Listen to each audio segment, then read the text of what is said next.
Avant de plonger dans cette histoire incroyable, pensez à vous abonner à la chaîne et à activer la cloche. Ici, chaque récit a quelque chose à dire, et vous ne voudrez pas en manquer un seul. Le soleil déclinait derrière les grandes baies vitrées du manoir Whitmore, baignant la salle de réception dans une lumière dorée. Les lustres scintillaient, projetant des reflets sur les miroirs et les nappes impeccablement blanches. On entendait le murmure excité des invités et le tintement des couverts. Chaque détail respirait le luxe et la perfection, sauf une présence qui semblait déranger l'ordre immaculé de cette aristocratie, Martha Johnson. Martha, une femme noire de 78 ans, avançait lentement, chaque pas posé avec dignité, sa canne frappant doucement le parquet. Elle portait une robe sobre mais élégante, un chapeau délicat posé sur ses cheveux gris soigneusement coiffés. Son regard tranquille balayait la pièce, scrutant chaque visage avec une assurance tranquille. À ses côtés, David Johnson, son petit-fils et futur marié, la soutenait doucement. Il savait que ce moment serait difficile. La famille Whitmore n'avait jamais caché son mépris pour tout ce qui sortait de leur idée de « perfection ». La veille, Rachel Whitmore, la mariée, avait rappelé à ses parents « Assurez-vous que rien ni personne ne vienne gâcher cette journée parfaite ». Dès que Martha franchit la porte principale, des murmures se firent entendre. Quelques invités échangèrent des regards surpris. Une cousine de Rachel, avec un rictus méprisant, chuchota « Qui a laissé cette vieille dame entrer ici ?» Le ton glacé et moqueur fit frissonner certains convives. Mais Martha ne fléchit pas. Son visage exprimait une sérénité que le luxe, les murmures ou le mépris ne pouvaient ébranler. Chaque pas semblait mesurer la grandeur silencieuse d'une vie forgée dans le courage, la dignité et la résilience. Alors qu'elle s'avançait vers le buffet, certains invités osèrent des chuchotements plus audibles. Les mots étaient lourds de jugement et de racisme à peine voilés. Pourtant, Martha, consciente de la tempête de regards hostiles, garda la tête haute. Elle savait qu'un seul geste, un seul mot, pourrait inverser la situation. Elle n'était pas venue pour se plier aux caprices de la richesse, mais pour rappeler à tous qu'une vie vécue avec honneur ne se mesure pas en or ni en privilèges. Et dans ce manoir scintillant, parmi les rires forcés et les conversations mondaines, une leçon silencieuse allait bientôt être donnée. La grande porte du manoir Whitmore s'ouvrit avec un léger grincement, et Martha Johnson franchit le seuil, soutenue par son petit-fils David. La salle de réception, baignée d'une lumière dorée, scintillait de 1000 reflets entre les lustres et les miroirs. Les invités, vêtus de tenues somptueuses, discutaient avec un mélange de plaisir et d'ennui mondain. Dès qu'elle apparut, un frisson parcourut l'assemblée. Les cousines de Rachel, la mariée, échangèrent un regard entendu, à la limite de la malice. « Elle ose venir ici », murmura l'une d'elles à l'oreille de sa sœur. David posa doucement la main de sa grand-mère sur la rambarde du hall et lui murmura « Respire, mamie. Reste juste toi-même. » Martha hocha la tête, un sourire calme aux lèvres. Chaque pas semblait mesurer sa dignité, et son regard tranquille observait les invités, sans peur ni colère.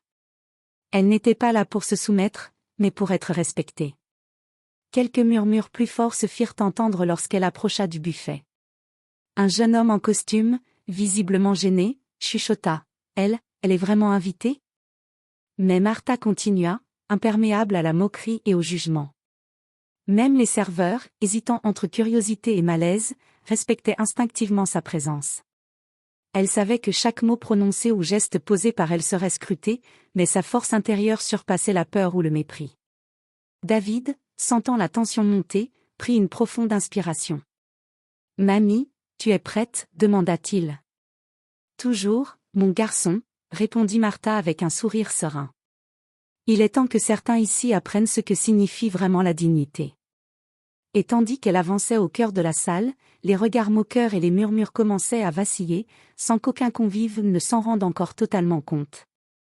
La soirée venait à peine de commencer, mais la première leçon allait être donnée.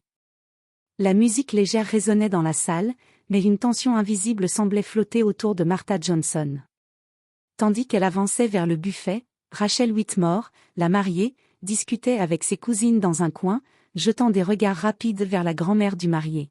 « Qui a laissé cette vieille femme entrer ici ?» murmura l'une des cousines, assez fort pour que plusieurs invités proches entendent. Le ton était à la fois moqueur et condescendant. Rachel, concentrée sur la perfection de la décoration, ne fit rien. Mais sa mère, Mrs. Whitmore, leva un sourcil et lança un petit rire étouffé. Oui, il serait dommage que cette invitée attire l'attention sur elle, dit-elle, le ton suintant le mépris. Martha, imperméable à la remarque, continua son chemin avec une grâce tranquille. Elle ajusta son chapeau et posa sa main sur sa canne, marchant comme si chaque pas imposait silencieusement le respect. Les invités plus attentifs remarquèrent sa dignité, contrastant fortement avec la frivolité et l'arrogance de certains convives. David, sentant la tension monter, murmura à sa grand-mère, « Ignore-les, mamie.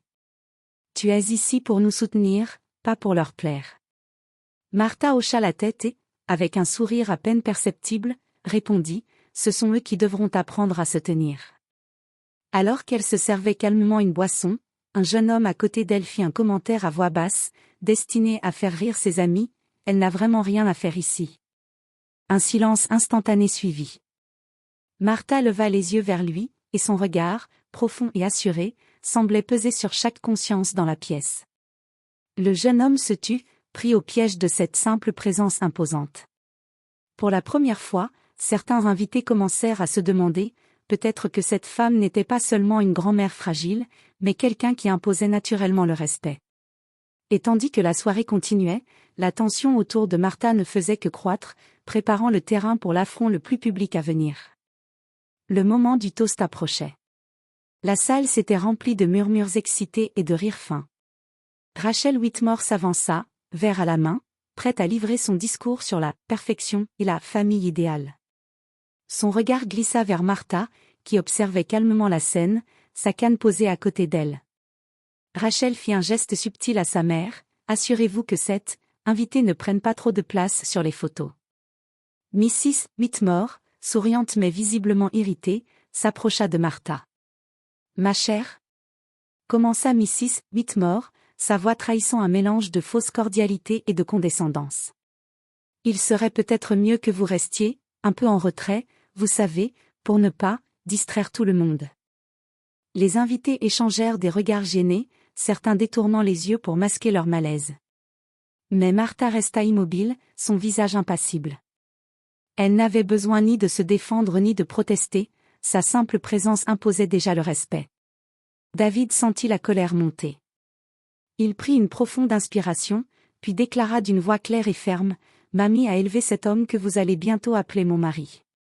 Elle est la raison pour laquelle je suis ici aujourd'hui. Le respect que vous lui devez est le respect que vous devez à toute personne présente dans cette salle. » Un silence glacial suivit. Les murmures cessèrent, les regards moqueurs se transformèrent en gêne palpable. Même Rachel sentit une brûlure d'inconfort traverser son visage. Martha, avec un calme presque surnaturel, sourit légèrement et répondit, « La dignité ne se mesure pas à la richesse ou au prestige, mais à la manière dont on traite les autres. » Le poids de ces mots tomba sur l'assemblée comme un rideau de vérité. Quelques invités, impressionnés, vinrent la complimenter pour sa sagesse et son élégance. Les moqueurs, eux, baissèrent la tête, honteux. David serra la main de sa grand-mère, reconnaissant silencieusement la force de son courage. Ce soir, la première humiliation infligée à Martha avait échoué, et la dynamique de la soirée venait de changer. Après le toast, la salle restait dans un silence pesant. Les invités étaient encore sous le choc des mots de Martha, mais certains essayaient de masquer leur gêne derrière des sourires forcés et des conversations anodines. Martha, calmement, posa sa main sur l'épaule de David et dit d'une voix douce mais ferme. « Mon garçon, la vraie force ne réside pas dans le luxe, ni dans le pouvoir, ni dans les robes étincelantes. Elle réside dans la dignité et la manière dont on traite les autres, peu importe qui ils sont. » David acquiesça, le cœur gonflé de fierté. Il comprenait que chaque mot prononcé par sa grand-mère renforçait sa propre stature face à cette salle pleine d'arrogance et de préjugés.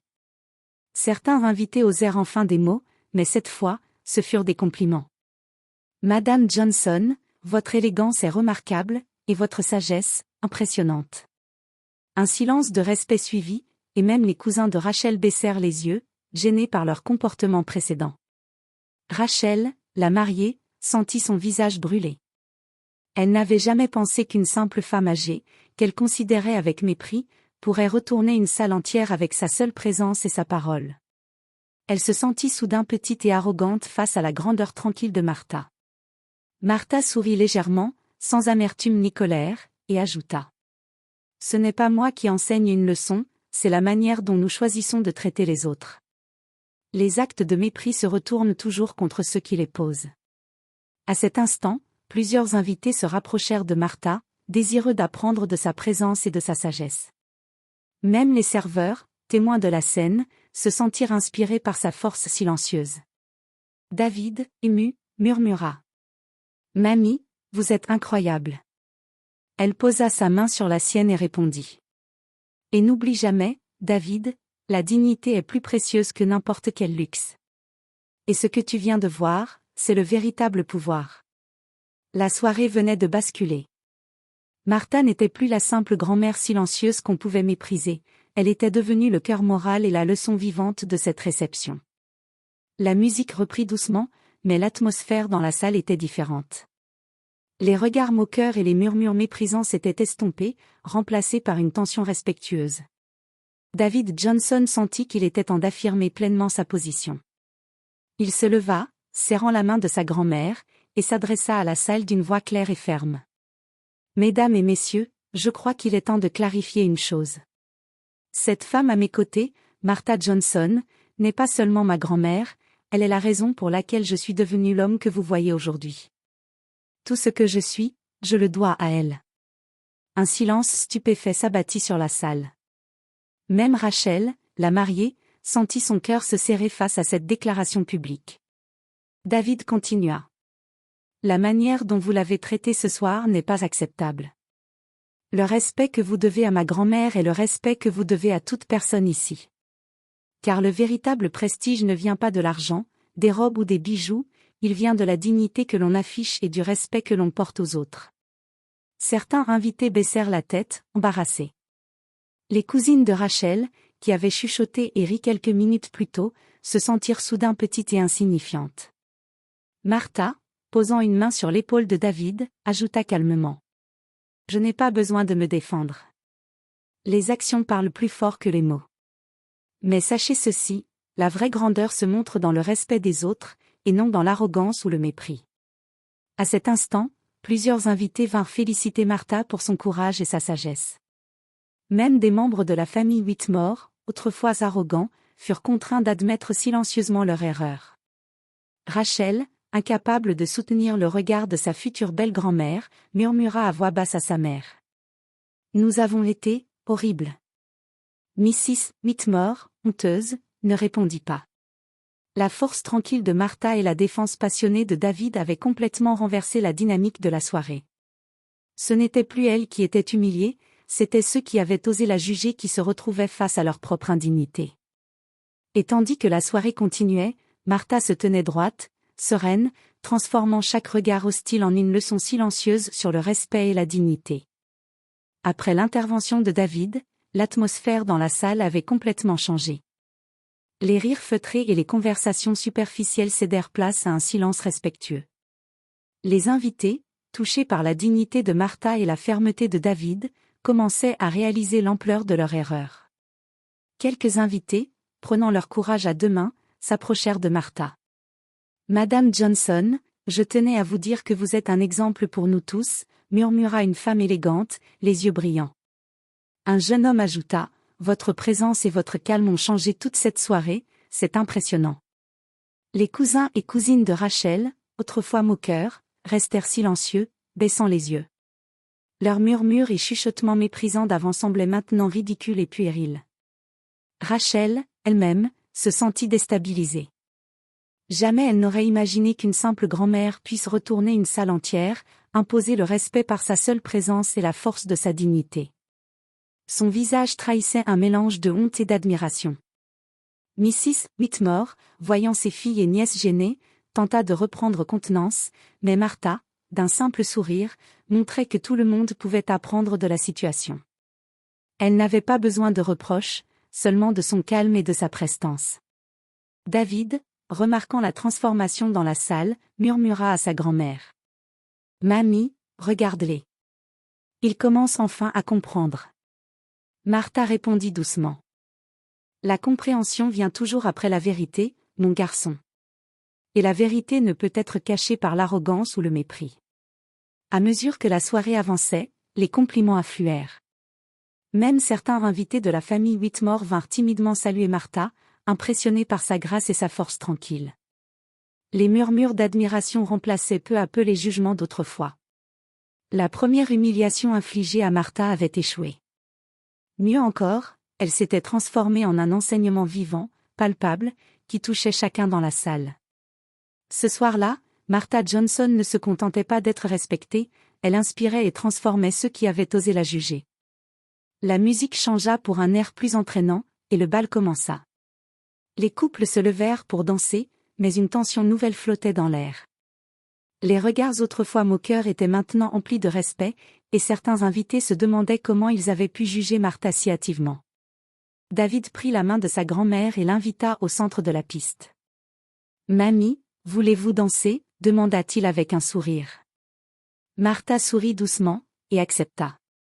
Chaque pas qu'elle faisait semblait mesurer la grandeur silencieuse de sa vie. Les invités s'écartèrent instinctivement, fascinés par son élégance naturelle et sa prestance imposante. Même Rachel, incapable de détourner le regard, sentit une honte mêlée d'admiration. Les murmures reprirent, mais cette fois, ce n'était plus de la moquerie.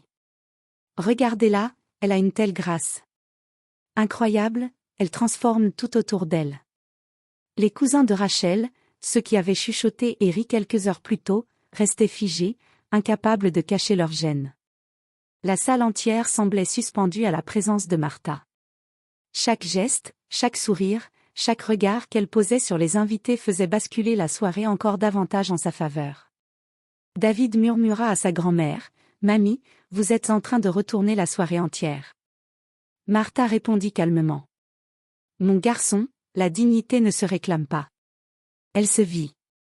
Et ce que tu vois, c'est la conséquence naturelle du respect. » À cet instant, un photographe, impressionné, demanda la permission de prendre une photo d'eux au centre de la piste. Martha accepta, son sourire tranquille illuminant la salle. Les invités comprirent alors que l'humiliation qu'ils avaient tenté d'infliger à cette femme avait complètement échoué. Même Rachel sentit le poids de ses erreurs. Sa famille, autrefois arrogante et méprisante, était désormais confrontée à la vérité, la grandeur et la dignité ne s'achètent pas. Elles se vivent, et Martha Johnson venait de le prouver publiquement à tous. La soirée venait de basculer définitivement. Martha n'était plus une simple invitée, elle était devenue le cœur moral de l'événement, transformant l'humiliation initiale en un enseignement puissant et inoubliable. Alors que la musique continuait de résonner dans la salle, Rachel Whitmore se tenait à l'écart, observant sa grand-mère d'honneur marcher avec grâce au centre de la piste, entourée de regards admiratifs. Chaque sourire, chaque geste de Martha semblait accentuer la honte de Rachel. Elle sentit son visage brûler, d'une voix basse, presque étranglée, murmura à sa mère. « Maman, nous avons été horribles. » Mrs. Whitmore, incapable de répondre, baissa les yeux et se mordit la lèvre. Les mots de Rachel semblaient enfin briser le voile d'arrogance qui les aveuglait depuis le début de la soirée. Rachel s'avança timidement vers Martha, son cœur battant la chamade. « Madame Johnson, je suis désolée, dit-elle, la voix tremblante. Nous n'aurions jamais dû vous juger, ni vous traiter ainsi. » Martha, avec un sourire doux mais ferme, posa une main sur celle de Rachel. « Le pardon est une force, ma chère. Mais sachez que le respect ne se réclame pas, il se mérite, et se vit. Vous avez encore le temps de montrer votre grandeur. » Les invités, témoins de ce moment, sentirent la tension se transformer en un mélange de soulagement et d'admiration. Même les cousins et cousines, qui avaient été les plus moqueurs, baissèrent les yeux et firent des gestes hésitants pour s'excuser, timidement. David, voyant sa grand-mère apaiser la situation, murmura. « Tu as encore une fois changé cette soirée, mamie. » Martha répondit calmement. « Mon garçon, ce n'est pas moi qui change quoi que ce soit. C'est la vérité et la dignité qui font leur travail. Les autres doivent seulement choisir de les accepter. » À ce moment précis, il devint évident pour tous que la leçon de Martha Johnson n'était pas seulement pour Rachel et sa famille, mais pour chaque invité présent. L'arrogance et le mépris avaient été confrontés à la dignité et au respect, et la transformation dans la salle était palpable. La famille Whitmore, enfin consciente de l'humiliation qu'elle avait infligée, commençait à ressentir un mélange amer de regret et de honte. Et pour la première fois, Rachel comprit que la grandeur d'une personne ne se mesure jamais à l'apparence ou à la richesse, mais à la force intérieure et au respect que l'on porte aux autres. La soirée touchait à sa fin, mais l'atmosphère était transformée. Martha Johnson, debout avec grâce au centre de la salle, devenait le centre de toutes les attentions. Les invités, fascinés par sa prestance, l'entouraient pour la féliciter, échanger quelques mots ou simplement observer la force tranquille de sa personnalité. Les cousins et cousines de Rachel, eux, restaient silencieux, honteux de leur comportement passé. Ils n'osaient plus chuchoter ni rire. Chaque sourire ou geste de Martha semblait peser sur leur conscience, rappelant leur arrogance initiale. David prit la parole, une dernière fois. Ce soir, nous avons tous été témoins de quelque chose d'important. La véritable grandeur ne se mesure pas par l'argent, les bijoux ou les robes luxueuses. Elle se mesure par le respect, la dignité et la manière dont nous traitons les autres. Martha, posant une main sur l'épaule de David, ajouta calmement. Vous pouvez choisir de continuer à humilier les autres ou vous pouvez choisir de vivre avec honneur. La décision appartient à chacun. Les invités se regardèrent, certains rougissant de honte, d'autres inspirés par cette leçon inattendue. Même Rachel sentit un poids tomber de ses épaules. Elle avait enfin compris que l'humiliation qu'elle avait infligée à Martha avait échoué et qu'elle se retrouvait maintenant face à la grandeur silencieuse de cette femme. Les derniers moments de la soirée virent un véritable renversement. Ceux qui avaient tenté de rabaisser Martha vinrent timidement s'excuser, tandis que ceux qui l'avaient admirée la remerciaient pour sa sagesse. Martha sourit simplement, acceptant les excuses sans amertume, laissant sa dignité parler pour elle. David murmura. « Mamie, vous êtes incroyable. » Elle répondit, sereine. « Et n'oublie jamais, mon garçon, la dignité transforme plus que les mots. Ce que nous avons vécu ce soir, c'est la preuve que le respect est plus puissant que l'arrogance. » La famille Whitmore, elle, resta figée, consciente de leur erreur et de la leçon qu'ils venaient de recevoir. Martha Johnson, par sa seule présence et son calme, avait imposé un retournement de situation complet. L'humiliation initiale avait non seulement échoué, mais elle s'était retournée contre ceux qui l'avaient initiée, laissant une marque indélébile sur chacun. Alors que la nuit avançait, la réception touchait à sa fin. Les invités quittaient peu à peu le manoir Whitmore, mais chacun emportait avec lui une impression durable. La soirée n'était plus seulement un mariage somptueux, elle était devenue le théâtre d'une leçon de dignité et de respect. Martha Johnson, assise tranquillement dans un fauteuil, observait la scène avec un sourire serein. Les conversations des invités tournaient encore autour de sa prestance et de sa sagesse. Les moqueurs initiaux, maintenant silencieux, semblaient réfléchir à leur comportement et à la honte qu'ils avaient ressentie. Rachel s'approcha timidement. « Madame Johnson, je crois que nous avons beaucoup à apprendre de vous, » murmura-t-elle. Martha posa une main douce sur l'épaule de Rachel et répondit calmement. « L'apprentissage commence toujours par la reconnaissance de nos erreurs. Le vrai pouvoir ne réside pas dans l'humiliation des autres, mais dans la capacité à agir avec dignité, même quand on vous provoque. » David, regardant sa grand-mère, murmura. « Tu as transformé cette soirée en un moment que personne n'oubliera jamais. » Martha répondit avec sagesse. « Ce n'est pas moi qui transforme les gens. C'est le respect et la vérité qui parlent d'eux-mêmes. Ceux qui ont essayé de rabaisser les autres découvrent leur propre humanité lorsqu'ils voient la grandeur dans les autres. » Pour la famille Whitmore, la leçon était gravée. L'arrogance, le mépris et l'humiliation qu'ils avaient infligés avaient échoué et s'étaient retournés contre eux. Mais plus encore, ils avaient été témoins de quelque chose de puissant, la dignité d'une femme noire, âgée, humble mais forte, capable de transformer l'humiliation en enseignement. Ce mariage ne serait jamais oublié, non pas pour le luxe de la salle ou les robes somptueuses, mais pour le triomphe de la dignité sur l'arrogance et le mépris. Martha Johnson avait montré à tous que le véritable prestige ne se mesure pas en richesse, mais en respect et en sagesse. Alors que le dernier invité quittait le manoir, David prit la main de sa grand-mère et dit « Mamie, merci pour tout. » Elle sourit, posant ses yeux pleins de sagesse sur lui. Mon garçon, n'oublie jamais, la dignité est un héritage que l'on transmet à travers nos actions, pas à travers notre fortune. Ce soir, nous l'avons tous vécu. Et ainsi, la grand-mère de David laissa derrière elle une leçon inoubliable, une marque indélébile sur chaque cœur présent, et un exemple de force, de calme et de respect qui continuerait de résonner bien au-delà de cette soirée.